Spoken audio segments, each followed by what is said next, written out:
Kamen Rider Rogue, aka Himuro Gentoku, is a fascinating character with a deceptively simple presentation. While I love the character's story and suit design, his battles didn't really tell me much about any unique abilities other than he hit good. But if his fight scenes don't give me much to go on, how can I design a homebrew based around the character? The answer was surprisingly simple: his character arc. Gentoku went through an incredible redemption story that transitioned him from early season villain to late series party member. And that's the kind of stuff class features are made of. So if you want to see mechanics centered around guilt, repentance, and redemption, well, you've come to the right place. In this video, I'll walk you through the key beats of Gentoku's story arc and help you make a new D&D character out of his story. Even if you haven't seen Kamen Rider build, I think he makes for a great character inspiration. I'll explore some character build tips using official rules before discussing the homebrew, and I'll also present a sample character to jumpstart your imagination. And yes, there's a cool action cam exhibition later on. This will showcase the core features of the subclass I designed based on this broken but repentant Kamen Rider. Howdy folks, and thank you for being here, and welcome to My Wife Is VMC. I'm DMV, and I've been running and designing D&D homebrew for 10 years. First off, a huge thank you to you! It's been less than a year since we hit 1k subs, and now we're almost at 2100. And if this is your first time here, a double welcome to you. I hope you have a good time. Anyway, let's dive in. In Kamen Rider build, Himuro Gentoku started as a mid-tier villain who failed the big bad one too many times before going AWOL. But instead of verbally abusing him like any good villain, "You are a wimp scientist and you could be a wimp villain," the mastermind brings him back, but not before they break him.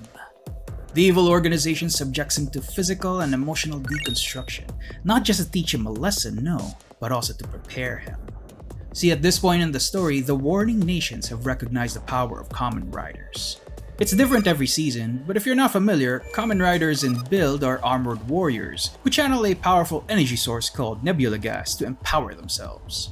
A single Kamen Rider is worth an entire army, and the Big Bad's faction just happens to have a new rider system. One that's experimental, dangerous, and in need of a test subject. Gentoku wasn't expected to live through the trials, but he didn't just survive the new system, he mastered it. His faith in his father's leadership was so strong, he renewed his purpose of putting him on top, even if he had to sacrifice himself in the process. But to do that, he needed a new power. No more mists and misdirection. This time, he'll carve the path to peace through brute force. And if he's lucky, maybe he gets to atone. That's the premise for Kamen Rider Rogue. The rest of the journey puts him on the path of becoming an anti-hero before fully joining the party, and eventually redeeming himself. If you want to play as Kamen Rider Rogue without using homebrew, here are a few build tips using the 2024 D&D rules. This won't be a full build guide since this isn't that kind of channel, but I'll help you get started and give you ideas to guide your leveling decisions. Let's start with origin options. Gentoku is human, which will come in handy for a few things. There are two main ways you can build him. One using Dex and Wiz, and the other using Strength and Charisma. Let's start with the Strength Charisma build. Narratively, Gentoku's charisma is less on him being charming and more about his intense, intimidating aura. For this build, go with the noble background since he's the son of a politician. Using point buy, put 14 to Strength, 10 to Dex, 14 to Con, 10 to Int, 12 to Wisdom, and 13 to Charisma. Using them background bonuses, put +2 to Strength and +1 to Charisma, bumping them up to 16 and 14 respectively. Skills are flexible, but Intimidation and Athletics fit well, especially since his capture hardened him as a person. The human species also grants a free origin feat, and I would recommend Magic Initiate. Cantrips are flexible, but Elementalism and Firebolt works since he's shown to have some elemental abilities as a Kamen Rider. The real reason I'm recommending Magic Initiate is for Mage Armor. That's your quote-unquote transformation into his Kamen Rider form. For the class, Paladin is a strong start, taking the unarmed fighting style at level 2 to express Gentoku's martial arts. The tricky part is choosing the subclass. I know there's an Oath of Redemption Paladin from 2017's Xanathar's Guide, but the subclass's protection focus doesn't really line up with Gentoku's character. Devotion doesn't fit very well either, since he doesn't care much for chivalry and honor. I think the best Paladin subclass for him is Vengeance. The tenets of Vengeance don't match him at first, but as he finds redemption, he starts fighting to right injustices and shows no mercy to the wicked. So that's the Charisma route. There's another way to build Gentoku, and that's as a Dexterity/Wisdom based character. After all, his time as a lab rat gave him perspective, introspection. So let's go back to those origin options. For this route, take the scribe background, which fits both narratively and mechanically, since Gentoku was a government official once before everything went south. For stats, put 10 to strength this time, and 14 to dex. Then put 13 to wisdom, 12 to charisma, and keep con at 14 and int at 10. From the background bonuses, add +2 to dexterity and +1 to wisdom, bumping them up to 16 and 14 respectively. For class selection, monk is a perfect fit here. It captures his martial arts ability pretty well, while giving you the tools to reflect his "he hit good" energy. But with a monk's unarmored defense, mage armor suddenly becomes redundant. But I think Magic Initiate still works to simulate the Kamen Rider transformation. We just need different spells. So for this build, let's look at the cleric list to get either the Bless or Shield of Faith spell. For cantrips, Thaumaturgy is a fun choice, and you can't go wrong with Guidance. Subclass choice is pretty flexible. Open Hand fits his simple but ferocious fighting style. But if you want to show off his elemental finishers without losing the hand-to-hand feel, go with the Element subclass. Thematically, Mercy fits surprisingly well with his narrative arc of harming others before finding healing in himself. Coming up next is the Homebrew subclass, and I hope you stick around for that. But if you're only here for the official build tips, then I hope you leave a like and have a pleasant day, cause this is where we part ways. If you decide to stick around, well, first off, thank you. And second, are you comfy at that table? Let's take pop culture to pen and paper with today's Husbando Homebrew, the Warrior of Repentance.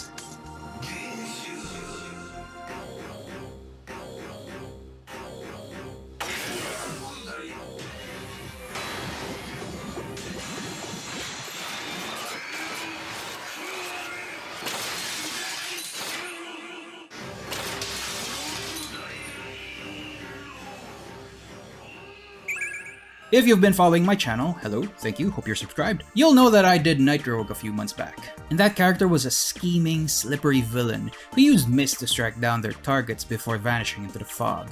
For Kamen Rider Rogue, however, we'll transform Gentoku into a new man. But not before we break him. Into a monk! Cause today's homebrew subclass is the Warrior of Repentance. Let's start by making a level 6 monk. The stats are a little different from the official build section due to some subclass features, which I'll get to in a bit.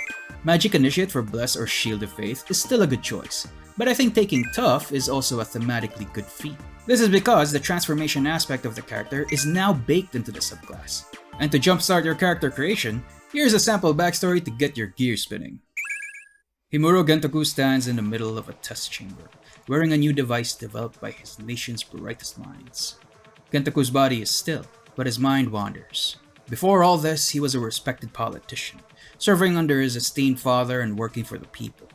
But then, the outsider arrived, a cosmic entity that splintered the nation into 3 warring states.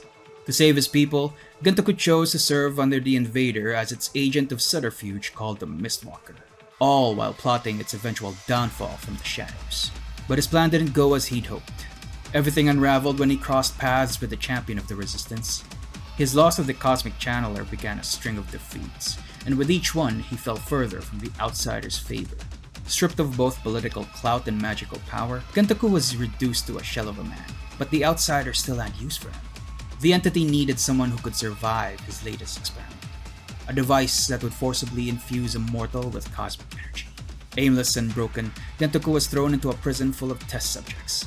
Survival meant brutal infighting. The jailers even made a sport of it, forcing inmates to fight for scraps. But Gentoku would fight any inmate if it meant avoiding the torment that followed, a ritual of pain that tore down his body and spirit. I guess I deserve this, he thought. He had done terrible things in the outsider's name, not to mention the horrors he committed during his time as the Mistwalker. But Gentoku endured. His father was still alive, and someone had to lead their fractured nation once the outsider was finished. So Gentoku endures. He endures for his father, for his purpose, and perhaps one day, for himself. Welcome to the action cam! The tech team completes the final prep, releasing 2 monsters into the chamber to put the device through its paces. As part of entering combat, Gentoku activates the device and uses Mantle of Repentance. He flinches from the sudden surge of cosmic energy, manifesting his internal guilt and drive as a cracked purple armor that lets him hit harder and endure more punishment. He also expends one focus point to use self-reflection, letting him conjure a special weapon that deals elemental damage. Gentoku easily closes the gap with his speed and starts laying into one of the monsters. The monster's tough shell unfortunately resisted Gentoku's fist, but thanks to the mantle's power, he unleashes a searing guilt technique, which comes at a painful cost. As the device's cosmic forces burn through his body, he infuses his strike with a debilitating energy that slows down the monster's attacks and reduces its defenses. For his second attack, he slashes at the second monster with the crackling edge of his self-reflection weapon, vexing it through his mastery. He then uses another Searing Guild option that lets him make one sweeping strike that catches both monsters in a brush of electrified steam.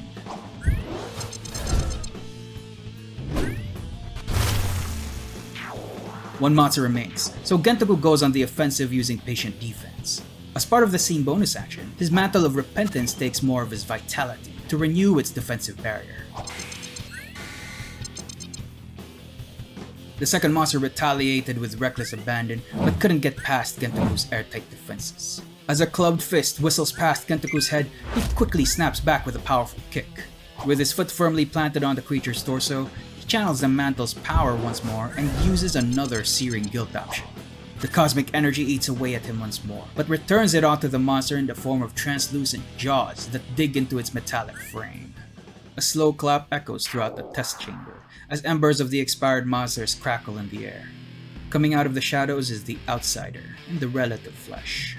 Pleased with the results, it tells Gentoku to prepare for his ultimate purpose, a battle against a united resistance force with a new champion leading the charge. So what do you think of Gentoku? Tell me in the comments if you'd build him differently.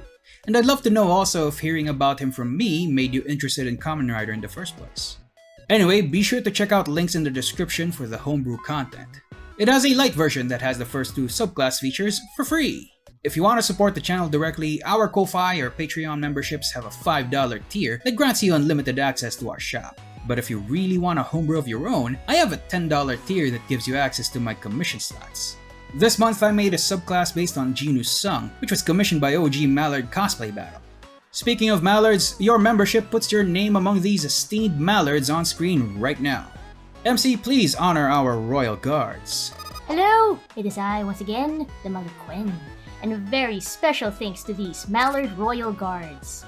Storm Starshine, Bryant LW, KV, Coinop 1989, Piku, and Cosplay Battle. And everybody y'all rise for the Mallard Nobility, Hectic Planet 07. Thank you all so much for your support. Hello, Unscripted DMV here. I've been hard at work on a lot of stuff this April, and some of them may contain a dragon or two. I also want to let you know that the build series is nearing its close, and the other build riders like Killbus or the Gear Brothers might be released without videos, but I'm still thinking about it. But that just means X8 is coming soon. It'll be the second of Yuya Takahashi's Kamen Riders that will feature in this channel. By the way, have you seen our Mel Medarda video? It's our first dip into Arcane, and I was wondering if you guys were interested in more. So, let me know in the comments.